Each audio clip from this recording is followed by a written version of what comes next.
یک مرد ثروتمند یک جوان پسری را با غلامی میگیرد تا اینکه به کارهای همسرش یاردم کند.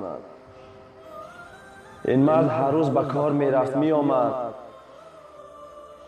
این غلام به کارهای همسر او یاردم میکرد.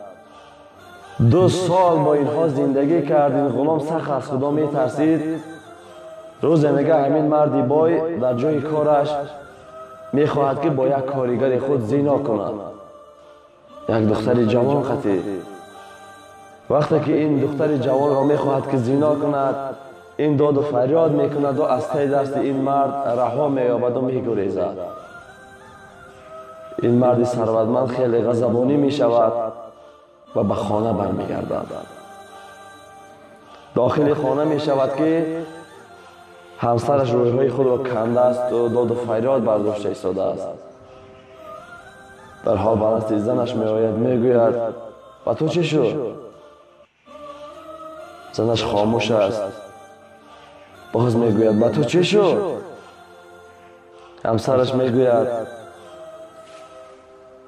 این پسری که خود به خانه آورده بودی 2 سال پیش که این 5 وقت نماز میگذاشت، از خدا سخت میترسید، امروز خواست که با من زنا کند و من از ته دست این رها یافتم و این گریخته رفت. مرد گریه میکند و در زمین میافتد. خدایا میگه 100 مرتبه شکر خودت را میکنم، اون دختر از ته دست من رها یافت.